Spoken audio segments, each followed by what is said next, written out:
This FedGov Today program is sponsored by Carasoft.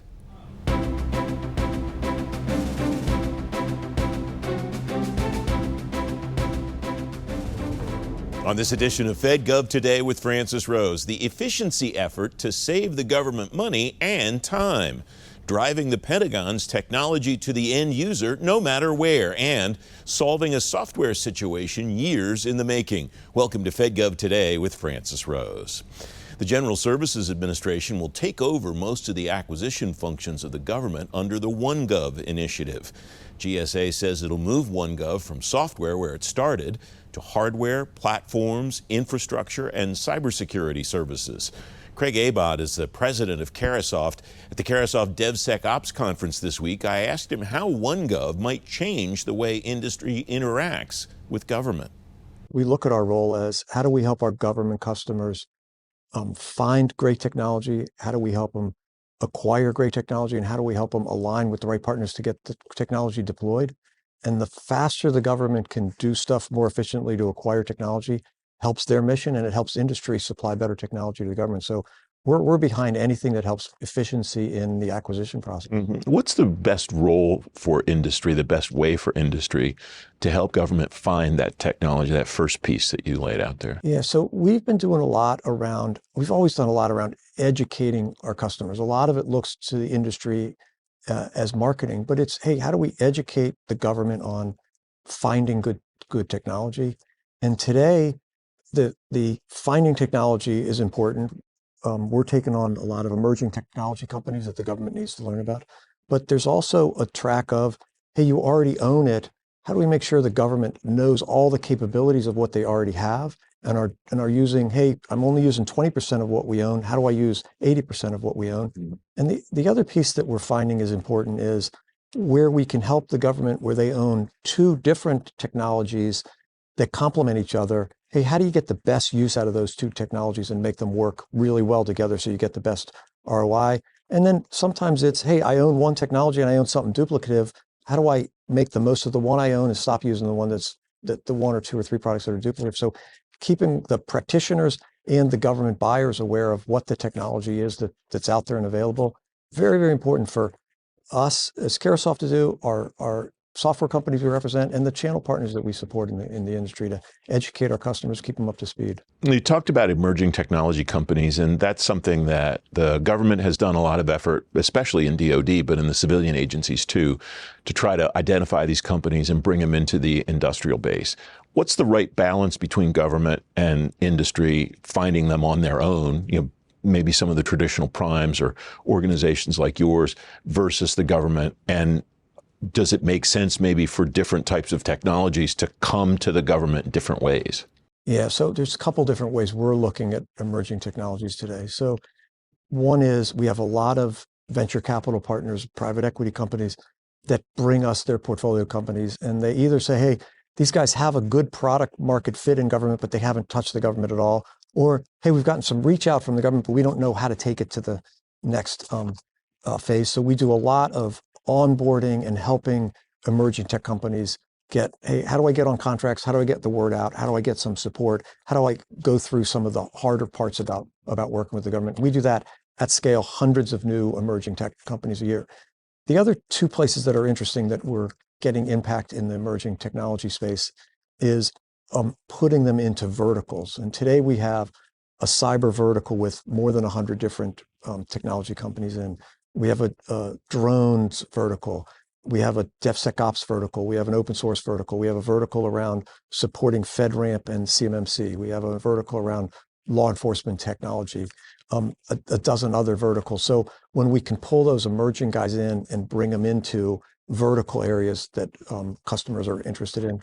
And then the other place is where some of the emerging tech companies revolve around one of the bigger software companies. And the best example we have is we support 100 Salesforce App Exchange partners. So these are small emerging companies that have built their applications inside of the Salesforce App Exchange platform.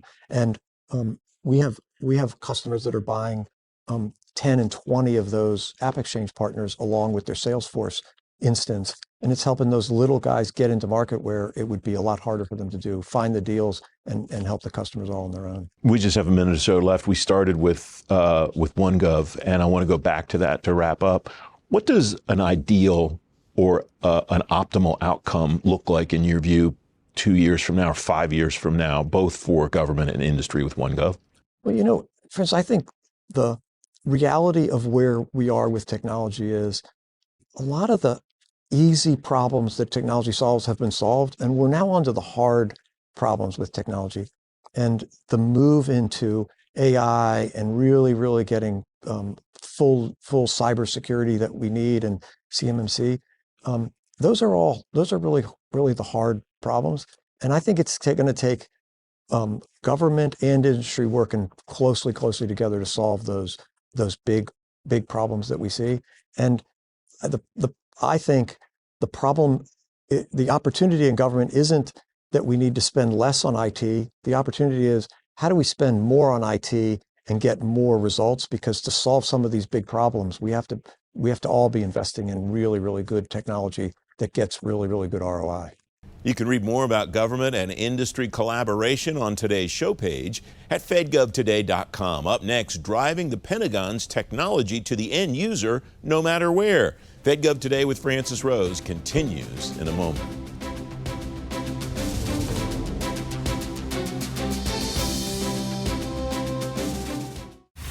Innovation doesn't wait, and neither do we. At Maximus, we solve problems, streamlining operations, delivering solutions at speed and scale that drive measurable results. From strategy to execution, we simplify complexity, building trust through expertise and innovative technology. Every service, every time. Efficient government delivered. We don't follow innovation, we drive it. Maximus.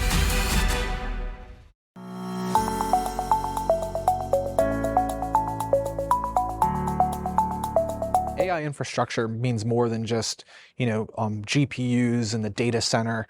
It's also your infrastructure in the cloud, and how people are moving data around, how they're storing data, how secure it is. But I'd also say that the infrastructure applies to the data because, data is such an important part of anything you're doing with AI. Good data in, better results out. I would also say that the infrastructure extends out to the people that you have. To do anything great, you're going to need great people. Welcome back. The Department of Defense's Software Fast Track initiative is 3 months old now. Katie Arrington, performing the duties of the Chief Information Officer at DoD, signed SWIFT into existence in April. At the GovForward ATO and Cloud Security Summit, she explains the scope of the software situation at the Pentagon. We had well over 1,800 disparate different business systems within the Department of Defense, and that is a huge burden on the taxpayer. How are we collapsing those? And in all honesty, it's to get to be audit ready in 27. So we're using a lot of AI to look at the business flow, business processes, because behind every weapon system, the tip of the spear is the weapon system. That's all fueled by a business system and personnel and resourcing. So we're using AI tools right now. The CDAO just let several, I think 5 different new AI companies to come in the door and to be made available. Thank you to Congress for the reconciliation package, so we actually have the resources to be able to do that. But if we're not using AI and large language modeling to get the business rules aligned, that's the first thing, get them aligned.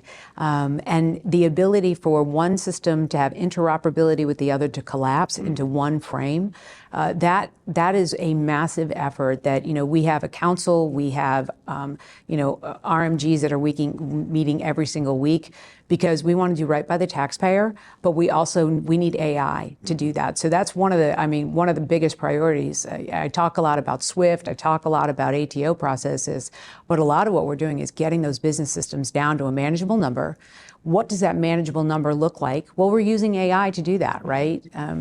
It's tools and capability. One program might have some unique capability-ish, but the main, AI is helping us determine what are the requirements that you all have in common, create a box around that, and anybody that needs to color outside of that box, you have to go before a review board, not just a CIO, but a review board. And they'll look at AI and determine, is it actually necessary, or can your business rule be modified to fit back in the box? Are you finding opportunities to change business processes at the same time? Oh, yes, absolutely. I mean, we're redefining, we're realizing we have redundancy throughout the department. And it's not out of maliciousness. It's out of, this entity stood up and they're doing this, and they were given instruction either by NDAA language or a directive from within the department, but duplication in business systems and business roles, coding algorithms. Something is algorithm of an E4 in one business system versus a different. Unbelievable. How to purchase, completely different. So we're absolutely seeing that, using AI. I mean, it's all day, every day, and twice on Sunday. Is the goal just deduplication, or is the goal establishing whether there may be cases where duplication, redundancy is necessary and desirable? So what we're trying to do ultimately is drive everything into Advana. Right, our one major platform that we can look at all of our financial systems in one place. So interoperability, right? It may be a duplicative system, but making sure it all feeds into Advana so we can see a holistic picture, one picture, so that when we need to ask, how much money are we spending on X blank, it's a click, a search, a query, and we're able to get that information because the taxpayers deserve that, right? But the efficiencies that we're creating, and there are very few things that are duplicative that we've realized. There are, special segments, special ops are a different animal altogether, and how they buy is completely different than the way a normal service buys. So there are special rules that we need to have in business systems for them to be able to do that. That would be something we'd look at as one of those exceptions. But Army, Navy, Air Force, Marines, Space Force, they're all buying in the same vein, and all of their business systems need to be aligned. But it's efficiency is what we're after. We want to get more money out of using duplicative business systems, redundancies, and more money to the war fighter. That's our goal. It's striking to me, too, because I can't remember how many now, but a number of CIOs or equivalents over the last 10, 15 years have talked about the importance of using whatever the technology of the day is to drive efficiency and effectiveness in the audit process, which one would think is in the purvey of the comptroller's office. So we work hand in hand with comptroller. The big difference in the department right now, I will say Dr. Doug Matty, he's the CDAO, Ann McAndrews at the comptroller, and Mike Payne at CAPE, and myself.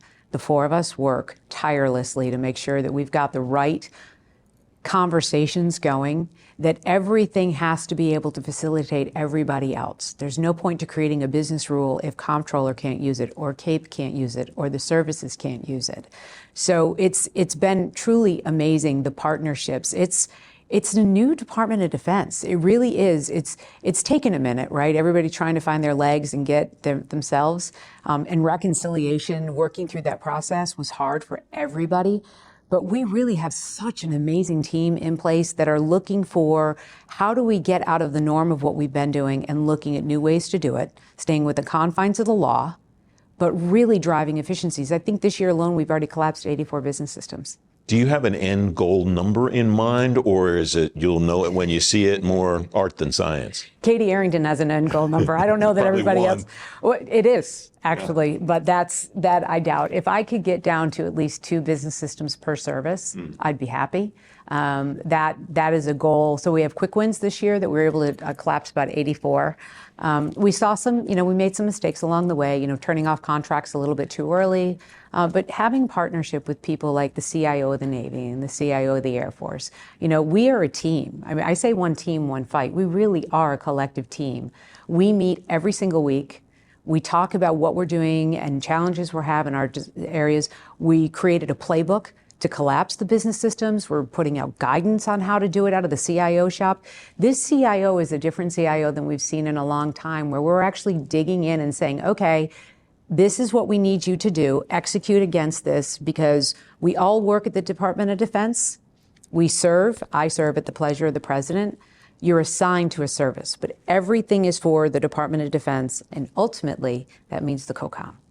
And making sure whatever we're doing is going to meet the need of the combatant commander at the time of relevance for the warfighter. full stop. And it really is an amazing, I mean, some of the CIO meetings I sat in when Trump won, the first time I was in the building, and just the difference, their lively conversations, their ideas, I look at my peers in there and, that might not work for me. We'll explain that, walk me through it. And it's not just, a quiet room of reading a PowerPoint. It's having CDAO in the room. And we're talking about data labeling and data tagging in business systems. And what does that look like? And what does the ICAM, the Identity Credential Access Management, look like for a business system manager to be able to see the right data? Those are real conversations that we, instead of, the best way I can say it is, we have opened the aperture up so those that we serve are in the room, comptroller, CAPE, CDAO, and really working together as a collaborative group. It's something that I've seen bits and pockets. I just like the fact that I'm in the midst of it right now. You can read more about the software fast track and the other issues Katie and I discussed on today's show page at fedgovtoday.com. Up next, solving a software situation years in the making. More with Katie Arrington when FedGov Today with Francis Rose continues in a moment.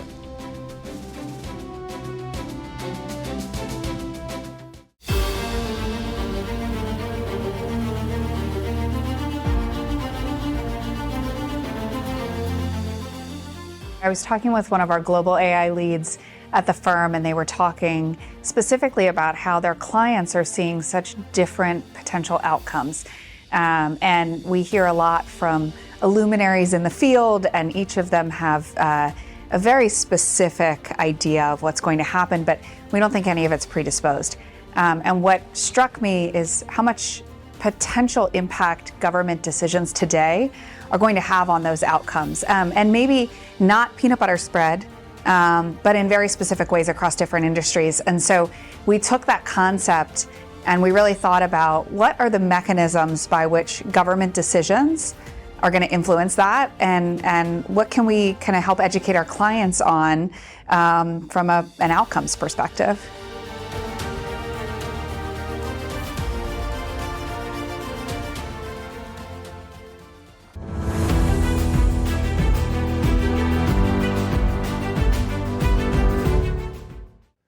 Now, with the change in conversation styles around the world, a growing percentage of your conversation and reporting and information is based in images or videos only, with no post-text involved.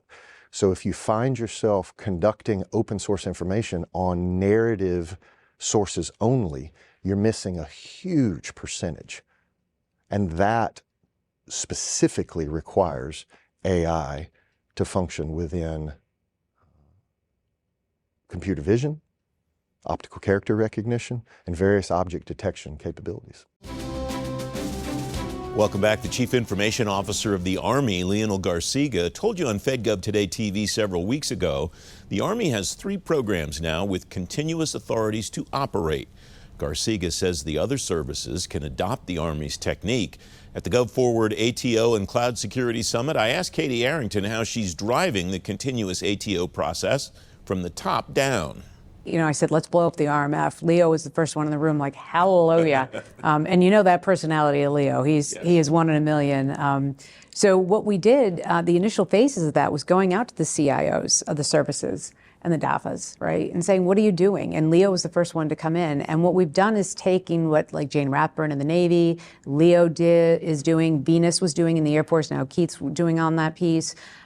Space Force just got a new CIO, Shar Laughlin, so bringing her to the mix, and Mr.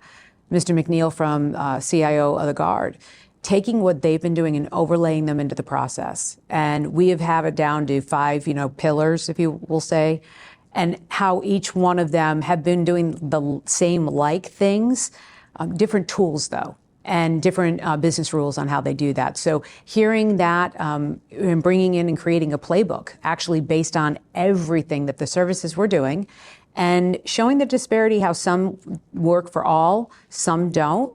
But they all have come together. So I will say Leo is a tremendous team player, always open. His team is fantastic. So we're learning from the Army, we're learning from the Navy, we're learning from the Air Force, and even Cybercom. We all are learning together, and it's a collective.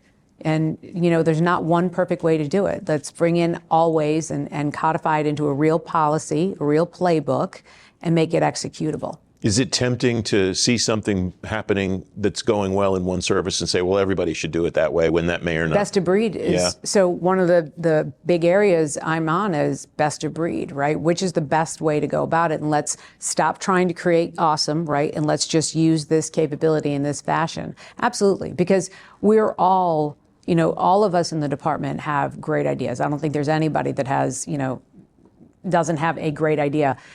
Does it work out? Like FedRAMP reciprocity in the very beginning, right? I didn't think it all the way through.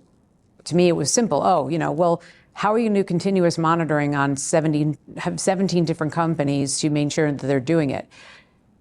And who's going to be in the Pentagon responsible to look at that continuous monitoring? If you don't have checks and balances in place, it doesn't work. And I will say, using best of breed and having the checks and balances in place to make sure that that really is the best of breed, and then we're all using that one way, but being open to hearing those. I mean, that's what this collaboration, we CIOs meet every single week, and it is always a lively discussion, always a learning experience for me. I thank God every day I'm not the smartest person in the room. And that the people in the room are there to collaborate. And we really do have a very unique time in the Department of Defense right now, where we're all collaborative. We understand that the taxpayer needs efficiencies, but the warfighter needs lethality. And how do we get that? Talked in the first part of the program about software fast track, and you were enthusiastic about it then. Your response indicates you're enthusiastic about it in this moment. What is happening with that, and what's the reception like, especially from industry, about what they'll have to do to fit in? So industry responded amazingly to the RFI, and we're just going through all the different ideas that they've had. And the SecDef on at the July 22nd or 19th, I can't remember the day, signed out a memo stating, the things that we were going to do to ensure that we had a resilient, secure DIB, right? And he highlighted CMMC, he highlighted the SWIFT program, he highlighted how we're continuous ATOs. So industry, absolutely. Where I've got to get through the technical issues does it need to be a rule? And I firmly believe, no, it's just you want to come to the department. So working through that with the lawyers, but understanding that, if I could do anything in this lifetime, I would get rid of the Paperwork Reduction Act. Please, Congress, look at that. When we do anything that affects more than 10 contractors, it's a default to create a rule. And rules take so long, but by the time they get in place, they're OBE. So that is where I am having to work double time and figure out how to do that. I think I'll get the national security exemption, so I can make it an interim and move through the process. But that's one of the areas that we need to look at, right? With acquisition reform, with the FAR reform, why and how long it takes to make a rule, and or do we need them? I mean, ultimately, all of these things cause delays, and what we're trying to do is get, efficiency, lethality, and readiness. You talked about the DIB, and the other item there is cybersecurity maturity model certification. CMMC, that was the topic of our first conversation. I went back and looked, and now I can't recall, but it was either 2018 or 2019. 2019. Talking about CMMC, and you're still kind of beating the drum for folks. This is coming, this is happening, this is real. Is that because there's still either an apprehension or a resistance to it from industry? What I would say is that when the rule originally came out in 2015, it was a 70-12. Industry missed a moment. The CMMC isn't what they're complaining about. The audit isn't what they're complaining about. It's actually the NIST 800-171 and the 110 requirements. And what I've said is industry, the small and micro small, I knew when we put the CMMC out there would become, when you put a requirement out, regulation and you create a demand signal, industry will figure out a way to, A, make it more efficient, more cost effective, and they have. So I can, without a doubt, say that a micro company under 20 people that has absolutely no capability today, we could get them to good and certified through various capabilities, cybersecurity as a service, AI, get them to good in less than 2 months with, less than $15,000. It's the desire to get it done, right? And thinking that the government isn't going to meet it. I mean, that's the thing, right? The rule was in place a long time. We had POAMs that went out to 2099. The reality is everybody in the DIB is the weakest link in the DIB is everyone's weakest link, because we are, you can play 6 degrees of Kevin Bacon. I can play 6 degrees of how you may not realize you are connected to this other entity. And if we're all not doing the same requirements and doing the same security protocols, none of us are. So they absolutely. Now, I think industry has come a long way. I think industry, for the most part, overwhelmingly have adopted it. It's those smaller companies that, that challenge set. And I will say the one regret that I have is when I left the building, they changed the framework. And they took out that level 2. So there was level 1, which is equal to the FAR. Level 2 was to help small businesses figure out what kind of investments they needed to make, whether they're going to do an internal or organic capability, or they were going to blank as a service. That milestone not being there is a regret that I have. That was to help small businesses figure that out. There's always programs out there. The government always has programs to assist. But, my thoughts going forward is it more on a small business loan, right? If you don't have the resources, SBA loan that's specifically about cybersecurity. But if you're staying in business with a government entity, this is an idea I'm putting out there to the SBA, and to my government partners, and I can't say enough about Greg Barbaccia and Mike Duffy. They're great partners to have. We want companies to do work with the government, and a rising tide raises all boats. So what if we had a small business program solely about cybersecurity requirements, but if you stay in good standing with a federal entity, that we can maybe offset that and help pay down that debt? You can read more about everything I covered with Katie Arrington on today's show page at fedgovtoday.com. FedGov Today TV continues in a moment.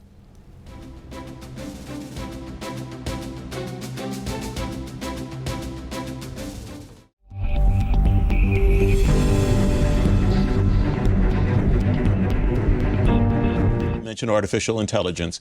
How important is that, both from securing the AI tools and using AI to secure the entire network? How important is that, in your view, to a zero trust effort?